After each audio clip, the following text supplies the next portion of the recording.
Saludos, hoy vamos a estar compartiendo algunas ideas sobre el tema de filiación en el derecho puertorriqueño, específicamente lo que tiene que ver con los derechos e igualdad de los hijos ante la ley. Este es un tema de gran importancia constitucional, de gran importancia política y de gran importancia jurídica y humana. Para ver cuáles son las fuentes del derecho y la legislación, en este tema vamos a tener que ir siempre a la Constitución del Estado Libre Asociado de Puerto Rico, a su Carta de Derechos, al artículo 2, sección 1. Esa Constitución, como veremos más adelante, provocó la aprobación de la Ley 17 del 20 de agosto de 1952 y vamos a tener que ver también ciertos artículos del Código Civil que tienen que ver precisamente con la filiación y la paternidad y la acción para reclamar esa paternidad. Vamos a estar viendo que todavía, inexplicablemente, nuestro Código Civil mantiene una serie de artículos entre los que podemos identificar el artículo 112, los artículos 126 al 129, que han sido derogados implícitamente por la aprobación de la Constitución de Lela, por jurisprudencia del Tribunal Supremo. Sin embargo, nuestra legislatura, desde el año 1952 hasta el año 2019, estamos el día de hoy, ha mantenido esos artículos que categorizan los hijos en referencia a la existencia o inexistencia del matrimonio entre sus padres. Todos sabemos que son inconstitucionales, pero nada excusa el que hayan pasado más de 5 décadas y permanezcan en nuestro Código Civil.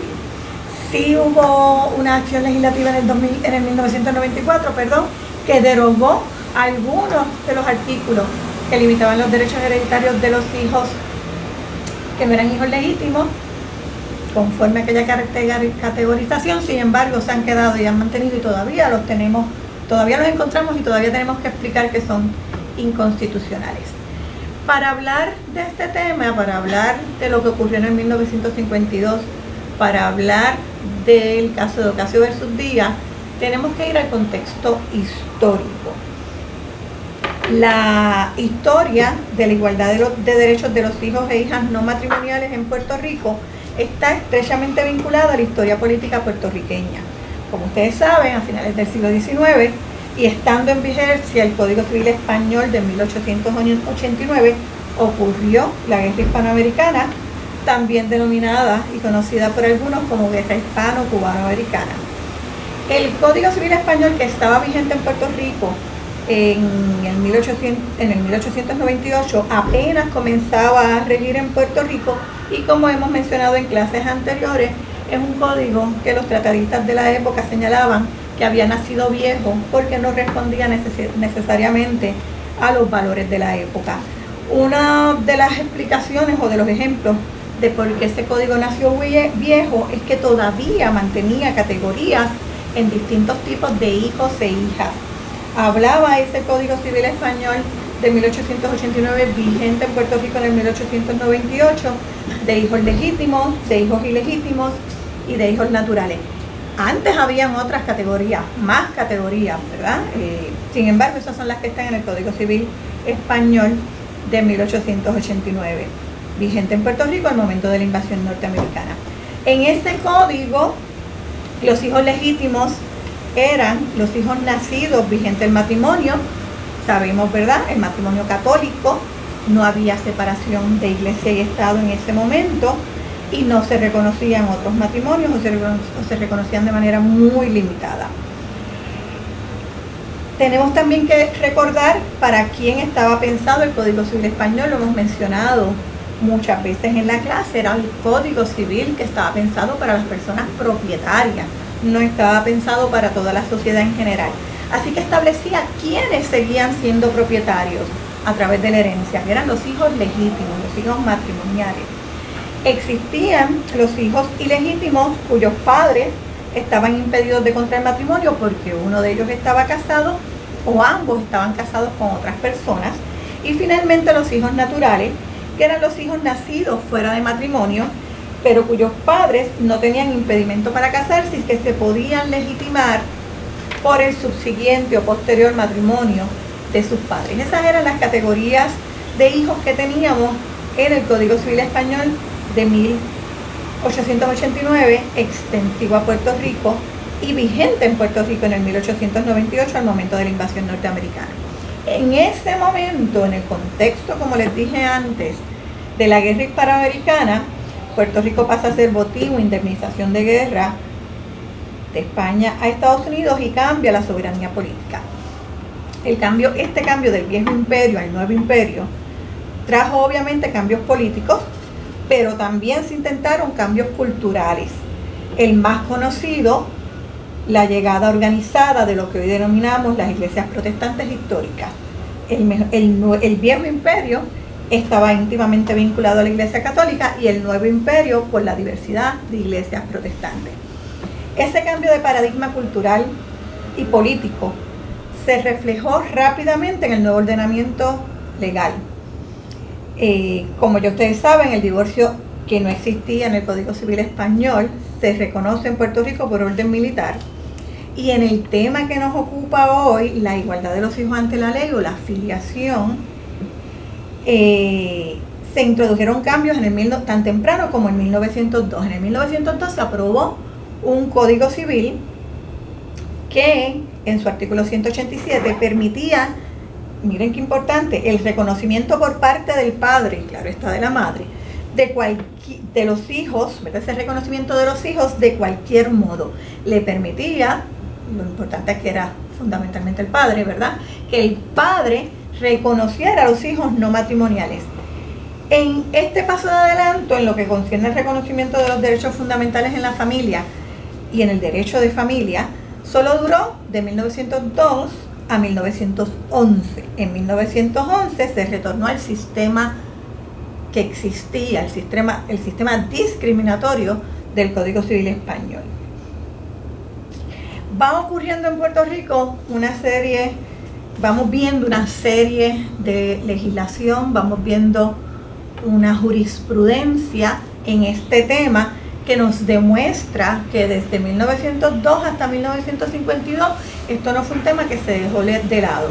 Se fue reconociendo por jurisprudencia paulatinamente derechos a los hijos naturales y a los hijos denominados ilegítimos, que no vamos a entrar en detalle en esta conferencia. Para aquellos que tengan interés en verlo en más detalle, pueden ver el libro del licenciado Álvaro Calderón, La filiación en Puerto Rico, que se publicó originalmente en el 1960, es citado en el caso de Ocasio versus Díaz y luego se tiene que hacer una edición revisada luego del 1962 gracias al caso de Ocasio versus Díaz. Así es que no vamos a ir, ¿verdad?, a ese detalle de todo lo que ocurrió legislativo y jurisprudencialmente entre el 1911 y el 1942, pero los que estén interesados pueden verlo en este libro. Vamos a hacer un salto histórico al 1942.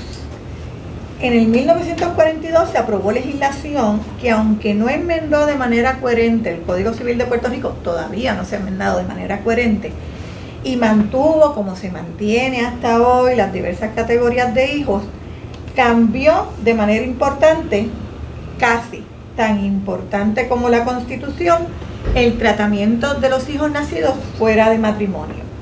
Esta legislación, que como insisto, no derogó otras disposiciones del Código Civil, fue interpretada por el Tribunal Supremo de Puerto Rico en una serie de casos de manera muy restrictiva.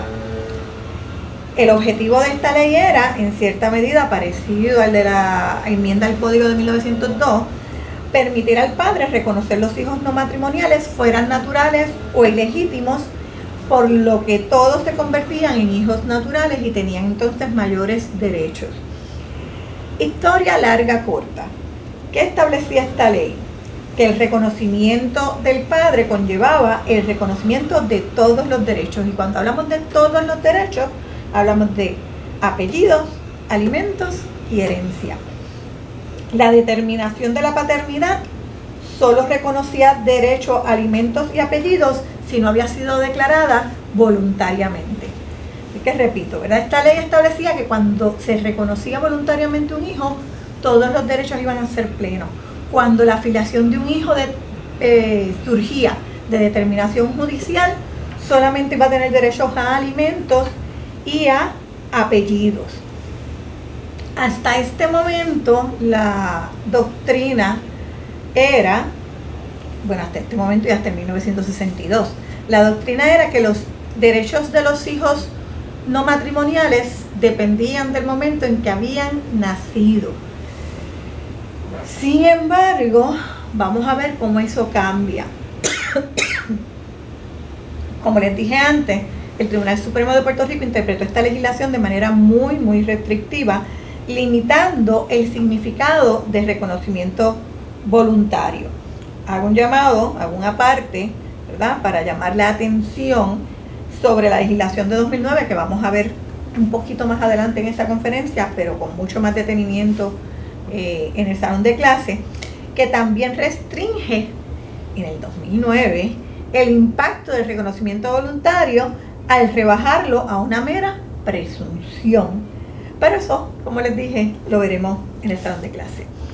Así las cosas, estamos en el 1942, en una legislación más liberal, en el cual el padre tenía la opción de eliminar, ¿verdad?, esa diferenciación que el Estado estaba imponiéndole sobre sus hijos, dependiendo de si habían nacido vigente matrimonio o ausente matrimonio.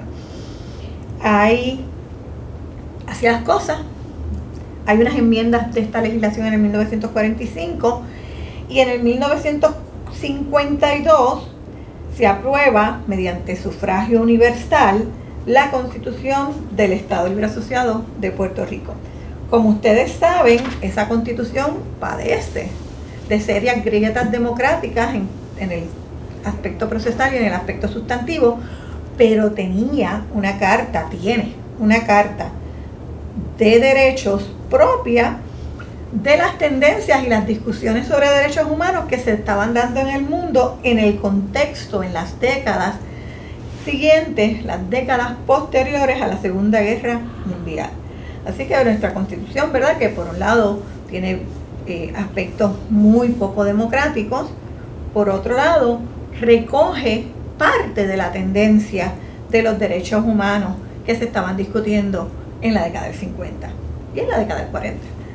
La Carta de Derechos de nuestra Constitución, que ya habíamos hablado de ella anteriormente, ¿verdad?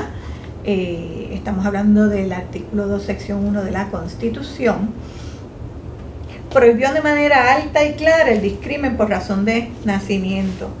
En palabras del Tribunal Supremo, en un caso posterior al 52 de García versus Acevedo, después de la medianoche del día 24 de julio de 1952, el esquema discriminatorio anterior quedó derogado.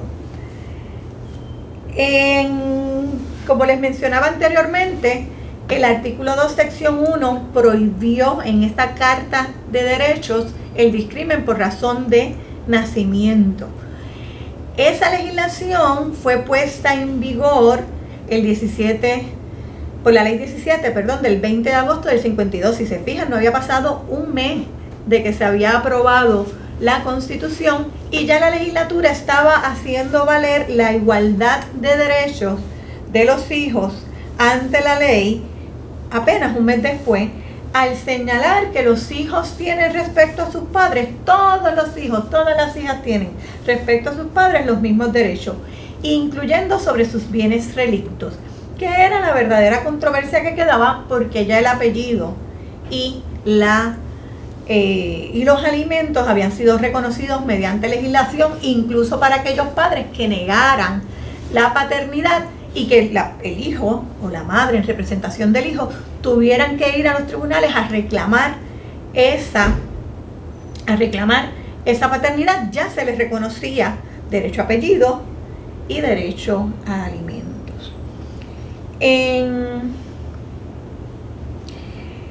el 1952, como les dije un poquito antes, todavía se entendía en Puerto Rico que los derechos de los hijos estaban limitados al momento en que había nacido, se limitaban, se regían por la legislación vigente al momento en que habían nacido. Eso en el 1952 y hasta el 1962, por 10 años, se entendió así. Se entendió durante esos 10 años que el reconocimiento de los hijos o los derechos que tenían que ver con el reconocimiento de los hijos iban a depender del momento en que el hijo naciera, así que se entendió por 10 años que la Constitución iba a imponer esa igualdad solo en aquellas personas que hubieran nacido después del 25 de julio de 1952, porque un dato importante que se me quedó de la ley de agosto es que la ley establecía que esa ley era retroactiva el 25 de julio de 1952. No establecía que era retroactiva en general, era solo retroactiva al 25 de julio de 1952. Y llega al Tribunal Supremo de Puerto Rico el caso emblemático de este tema, que es el caso de Ocasio versus Díaz. El caso de Ocasio versus Díaz, como ustedes saben, es un caso que reúne 8 recursos presentados ante el Tribunal Supremo que tenían que ver con hijos nacidos antes del 52 reclamando derechos filiatorios, reclamando los derechos que surgían de la paternidad. En este caso estamos hablando de derechos plenos, eran reclamaciones en casi todos ellos de derechos plenos que implicaba apellido, alimentos y herencia. Estos 8 casos, como ustedes saben, no existía el tribunal apelativo en ese momento, surgen de determinaciones del tribunal de primera instancia en el que nos encontramos con 3 jueces que habían reconocido los plenos derechos a esos hijos. 3 jueces del tribunal de instancia que habían reconocido los plenos derechos a esos hijos. 2 jueces del tribunal de primera instancia que habían reconocido derecho a apellido, pero no derecho a herencia, no reconocen alimentos porque no había derecho a alimentos particular en ese caso por ser mayores de edad. Y 2 casos que se había desestimado la demanda de filiación y no se habían reconocido entonces ningún derecho. Dato importante, uno de los jueces que solo reconoció derechos a herencia, ¿verdad? Lo limitó al derecho, que solo reconoció derecho al apellido. Es interesante porque aunque lo reconoce, el juez de instancia señala que solamente está reconociendo derecho al apellido y no de herencia, y no derecho a herencia, porque se estaba atando al precedente, a la norma de que él tenía que seguir los precedentes del Tribunal Supremo, y eso es lo que el Tribunal Supremo había resuelto hasta ese momento en términos del impacto del reconocimiento voluntario y en términos a la prohibición de discrimen por razón de nacimiento. Ese juez, que fue el profesor Miguel Velázquez en el Tribunal de Instancia, aunque limita esa determinación de filiación a derecho de apellido, señalaba, ¿verdad?, que él entendía que si ya es hijo no debería establecerse discrimen alguno por razón de su nacimiento, pero señala que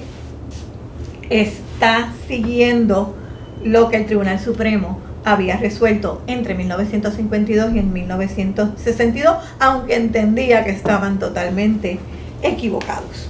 Así que la teoría de ese juez en parte es lo que luego establece la norma del caso de Ocasio versus Díaz.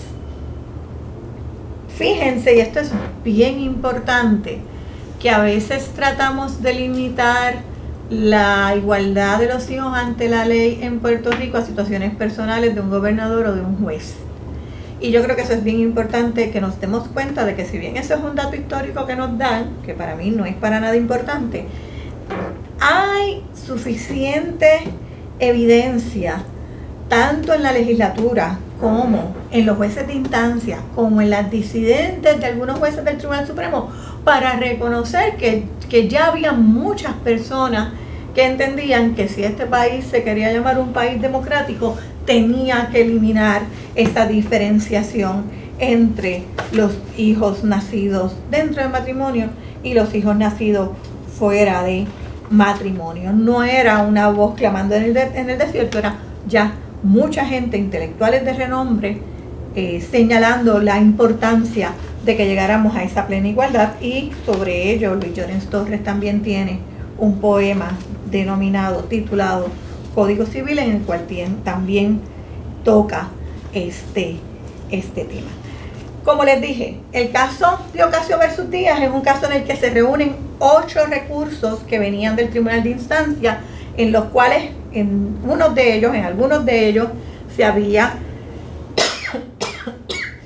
desestimado la acción de filiación, en otros se había reconocido solo para efecto de apellidos, y en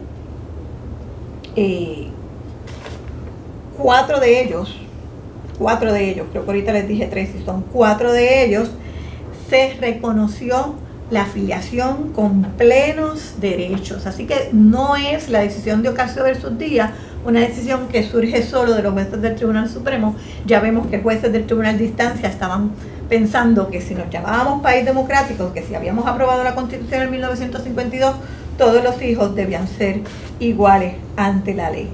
El Tribunal Supremo, en un caso que contó con sus opiniones disidentes, con opiniones concurrentes, establece, ¿verdad?, que el reconocimiento de un hijo, ya sea por reconocimiento voluntario o ya sea por determinación del tribunal, conlleva necesariamente el reconocimiento de todos los derechos, igual que los hijos matrimoniales. Eso es lo fundamental del caso de Ocasio versus Díaz, independiente de la fecha de nacimiento de ese hijo. Independiente de la fecha de nacimiento de ese hijo. Así es que tenemos ahora 2 normas. Para las personas cuyos padres fallecieron antes de 1952, la norma sigue siendo el momento de su nacimiento. Para las personas que nacieron después del 52, van a tener plenos derechos como hijos dependiendo de la fecha de la muerte del padre y no de su fecha de nacimiento. Si el padre estaba vivo después del 52, va a tener que reconocérsele todos los derechos a ese hijo nacido fuera de matrimonio. Cuando hablamos de la igualdad de los hijos ante la ley, les mencionaba ahorita que, como vieron, como ya mencionamos, está íntimamente relacionado a la historia política puertorriqueña. Por un lado, los cambios que hubo a partir de la invasión norteamericana, el dejar atrás el Código Civil español, que aunque era del siglo XIX, es un código que nació viejo, el tener, ¿verdad?, un cambio en las normas, luego el retroceso en algunos aspectos, pero también está altamente vinculado desde una perspectiva política porque representa el reconocimiento de los derechos civiles, humanos, de la igualdad en el seno familiar, en el derecho de familia. Es cómo esa Constitución impactó el derecho de familia. Cuando vamos a este tema de la igualdad, vemos que la filiación, que otro aspecto importante del caso de Ocasio versus Díaz es que establece clarísimamente que filiación y paternidad son sinónimos. Si usted prueba la paternidad biológica, hay que determinar la filiación jurídica. Eso no ocurría antes de esta legislación porque se establecía, ¿verdad?, otras normas que tenían que ver con el reconocimiento de la filiación. Usted podía probar la paternidad y no necesariamente eso conllevaba la filiación jurídica, por ejemplo, si era un hijo no matrimonial en algunos momentos históricos. Estamos ya claros que la filiación jurídica tiene que responder a la paternidad biológica. Pero ¿de dónde surge la filiación jurídica? Todavía, hoy en día, la filiación jurídica surge de la presunción matrimonial.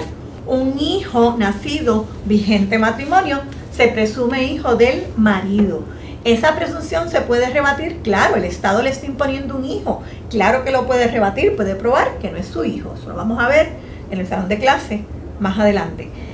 También la filiación puede surgir del reconocimiento voluntario, y aquí tenemos un serio problema con la legislación del 2009, porque ese reconocimiento voluntario que liberalizó Ocasio versus Díaz, porque una de las controversias de Ocasio versus Díaz tenía que ver con qué significaba el reconocimiento voluntario, y se liberalizó, ¿verdad? Les mencionaba que el Tribunal Supremo de Puerto Rico había sido muy restrictivo en la interpretación de la ley del 42, que había sido enmendada en el 45. ¿Y en qué fue restrictivo? En muchas cosas, pero una de ellas particularmente era que ese reconocimiento voluntario tenía que ser en el acta de nacimiento por escritura pública o por documento público, y por ejemplo un reconocimiento que se hiciera en una contestación a la demanda, entendían que ese no había sido voluntario. En el caso de Ocasio versus Díaz se determina ese reconocimiento que se hace en una contestación a la demanda es un reconocimiento voluntario, a menos que haya sido objeto de fraude, violencia, intimidación, etc. El reconocimiento voluntario que se liberaliza en Ocasio versus Díaz, desde el 2009 nuestro legislador estableció que ese reconocimiento voluntario también es una presunción.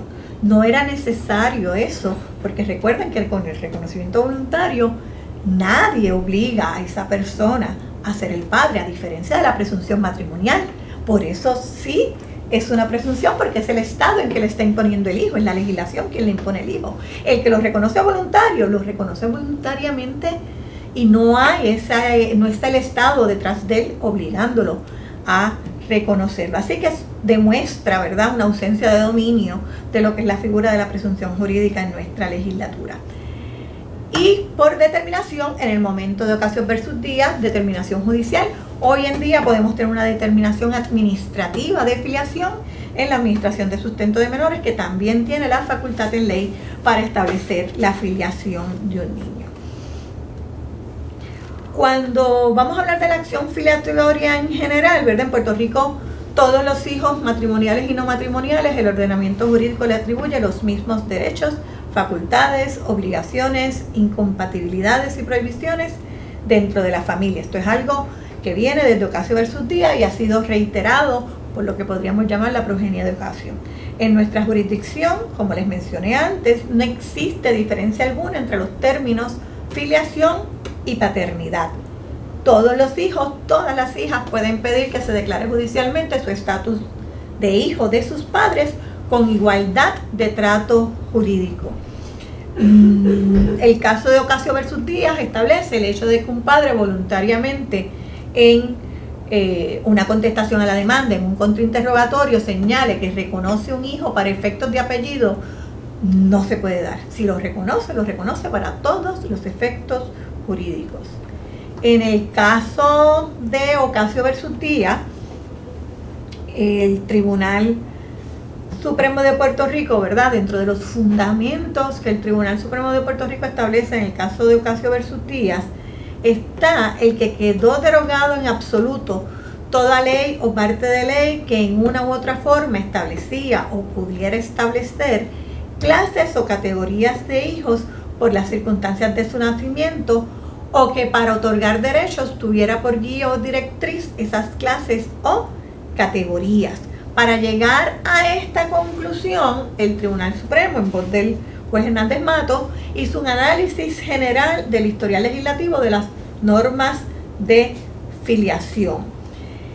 Señala, ¿verdad?, el Tribunal Supremo que el tribunal carece de facultad para distinguir en las categorías de hijos, tanto viendo la Constitución como viendo muchas normas de filiación. No debemos perdernos en el laberinto de las injustas distinciones.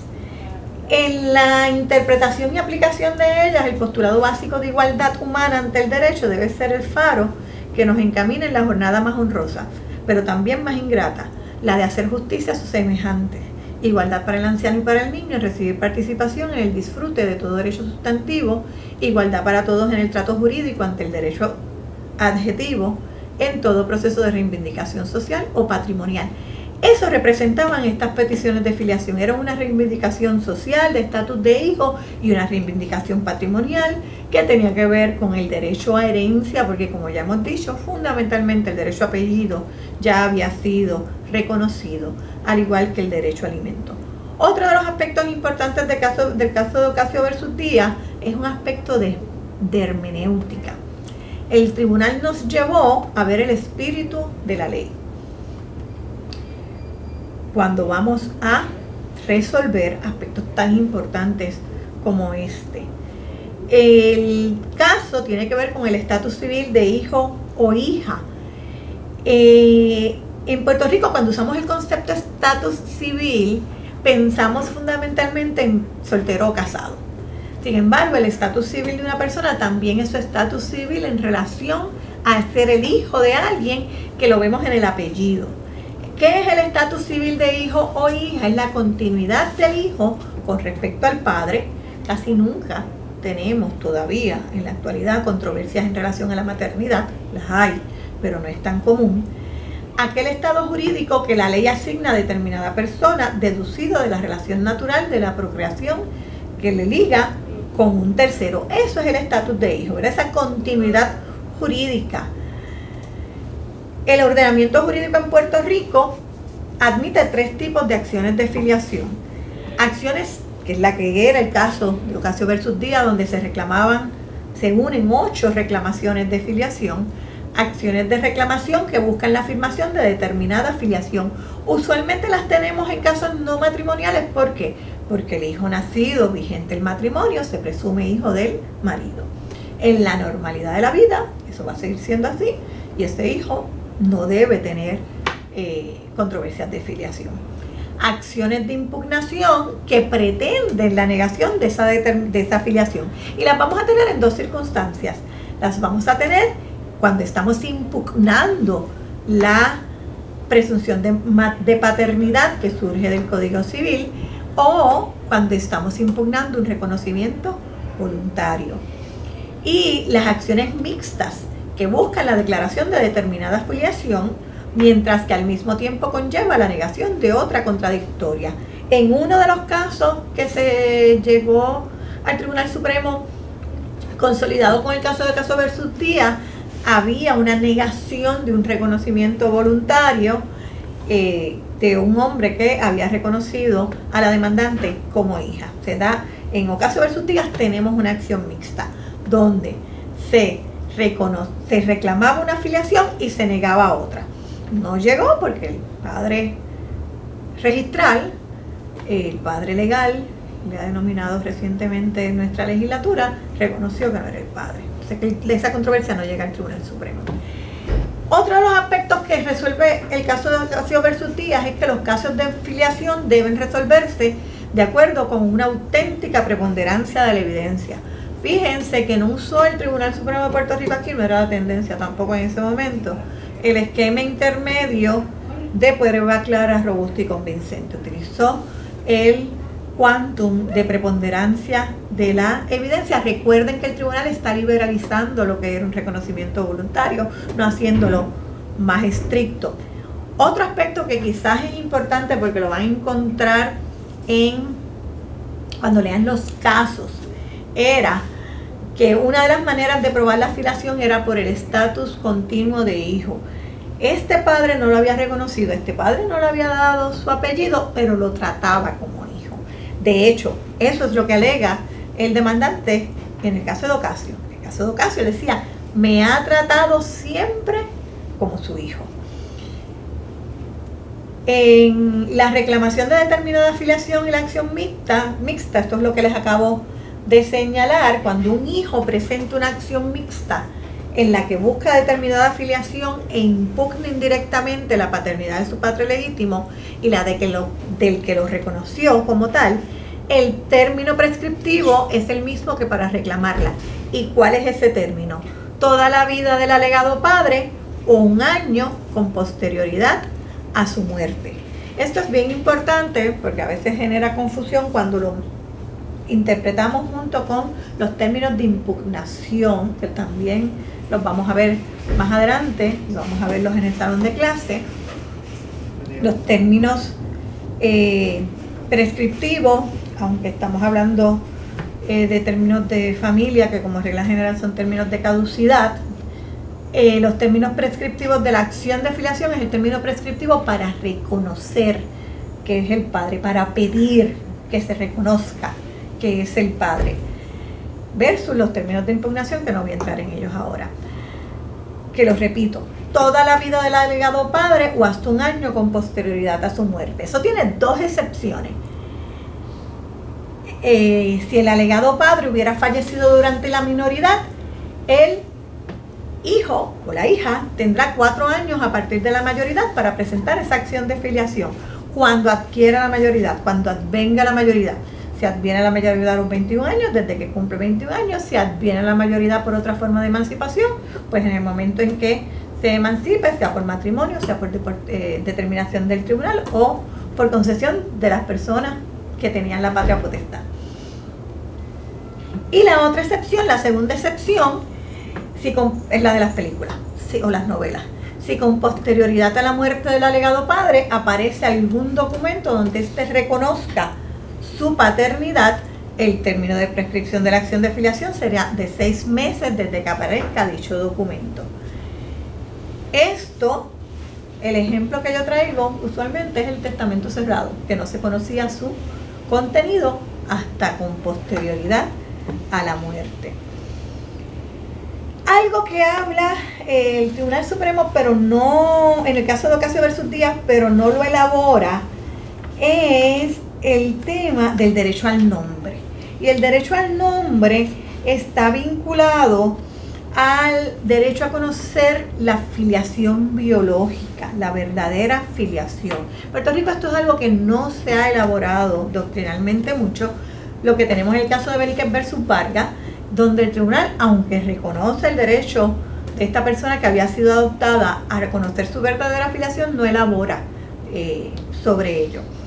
El tribunal en el caso de Benítez versus Vargas establece que la subsiguiente determinación de paternidad o maternidad biológica de un individuo no altera el carácter irrevocable de la adopción, pero le reconoce el derecho a buscar, a conocer esa verdadera filiación, pero no va a tener efectos sobre la adopción.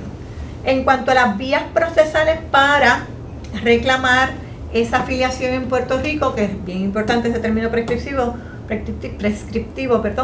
toda la vida del alegado padre o hasta un año después de su muerte, o 4 años a partir de la mayoridad. Es importante, si el padre muere cuando tiene 40 años, tiene un año a partir de la muerte. Si muere cuando tiene 23, tiene un año a partir de la muerte. Si muere cuando tiene 5, tiene un año a partir de que advenga la mayoridad. Si advenió la mayoridad a los 21 años, pues tiene 4 años, perdón, digo un año. 4 años, tiene 4 años a partir de los 21 años. Las acciones de filiación se pueden llevar por 3 vías. La civil, precisamente, se denomina acción de filiación. La penal, en un proceso por el delito de abandono de menores cuando aún no ha sido probada la paternidad, que esa está como en desuso. Y la administrativa, a través de la Administración de Sustento de Menores.